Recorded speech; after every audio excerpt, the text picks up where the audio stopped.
My name is John Watson. I want to welcome you to another one of our reviews of recent case law. This is a case involving the Fair Debt Collection Practices Act. And the name of the case is this Dana Clark versus Absolute Collection. It's in the Fourth Circuit Court of Appeals and was decided the end of January. So here's a basic gist of this case is the debt collector said, if you want to dispute the validity of the debt, then you have to do that in writing. Now, the consumer said, well, wait a minute, I can do that verbally. I don't have to do that just in writing. And the district court or the trial judge granted the motion to dismiss on behalf of the debt collector and said, hey, this has to be in writing for it to be a valid dispute. And then the appellate court said that they vacate or they set aside that district court's judgment. So here's the letter or the notice that is really the heart of this case. All portions of the claim shall be assumed valid unless disputed in writing. And so the consumers sued, and this is in North Carolina, and they said, well, wait a minute, that fails to comply with the FDCPA, the Fair Debt Collection Practices Act. And then the debt collector said, no, we want the lawsuit thrown out because this section of the FDCPA contains, even though it's not expressly stated, they said it contains an inherent writing requirement. So therefore, you can't sue us for saying we did something illegal or improper by requiring it to be in writing. And so the court says, well, let's look at the statute itself. That's where we start.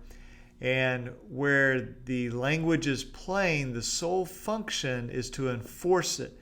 This is known as the plain language or the plain meaning rule. It just says, hey, look, as a court, we're just going to take the language as it's written. We're not going to sit here and go, well, Congress should have said this, or they probably wish they had said that. No, we're just going to take it as it said. So there is a section in here that this is in the law. It says, unless the consumer within 30 days after receipt of the notice disputes the validity, then the debt will be assumed to be valid. So there are other sections that do require the consumer to notify the collector in writing.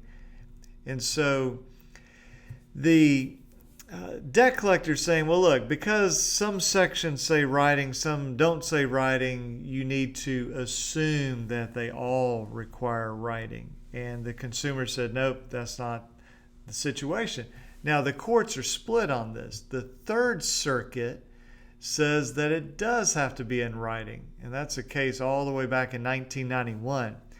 Now, the Second Circuit and the Ninth Circuits have said, well, look, just read the plain text of it. It doesn't say anything about in writing. And so this is a case from last year, 2013, and then one from 2005.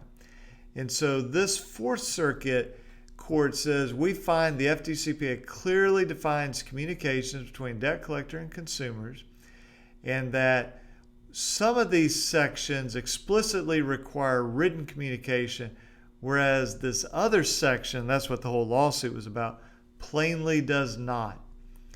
And then the debt collector says, well, disregard the text. Don't worry about what it actually says.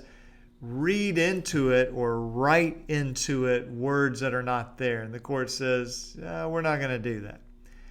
And so then they come back and the debt collector says, well, you've got to impose this writing requirement or else it's going to be inconsistent and it's going to confuse consumers and actually take away protection from consumers.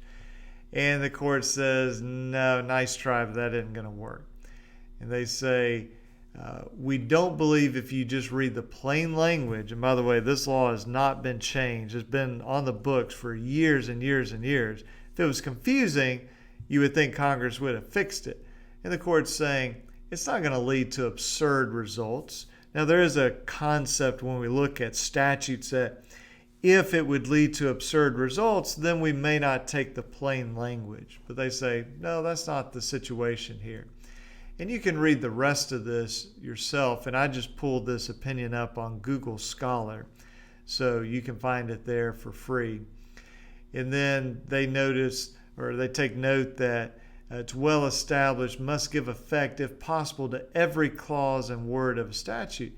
Avoid an interpretation that renders any clause superfluous, void, or insignificant.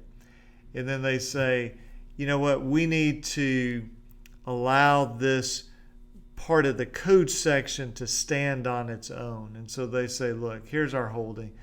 Consumers can dispute the validity of a debt orally, and it does not impose a writing requirement.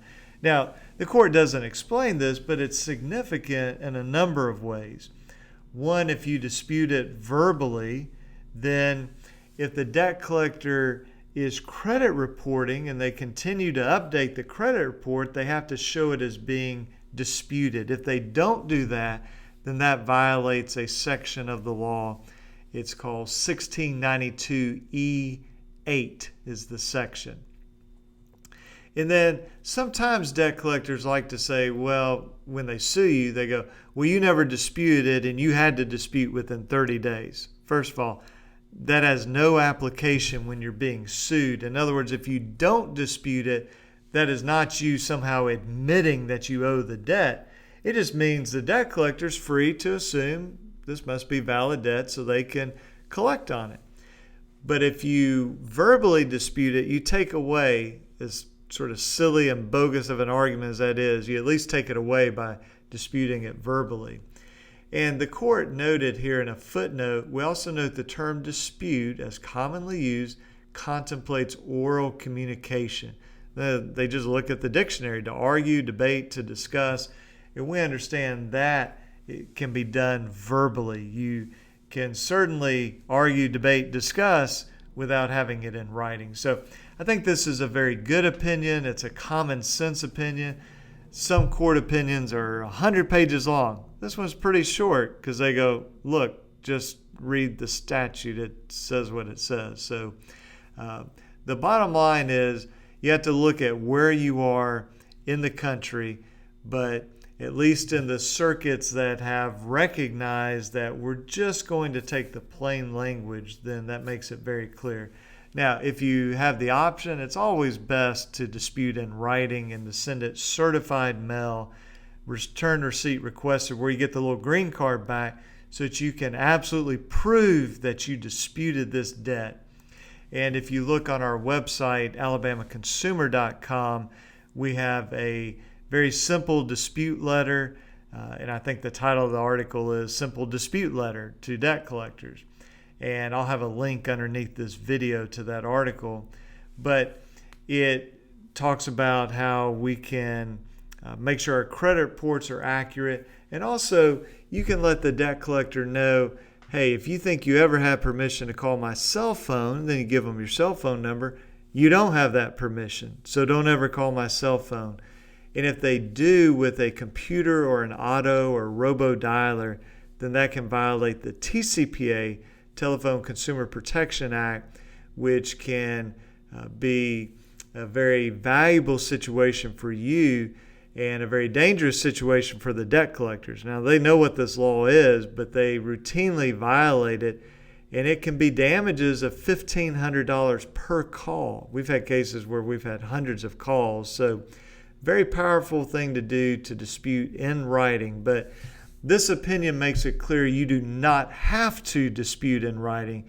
You can dispute verbally. So I hope that this video has been helpful to you. If you have comments or questions, feel free to put those below. If you live in Alabama or want to get in touch with us, you can call us at 205-879-2447, or you can contact us through our website, alabamaconsumer.com. Thank you very much.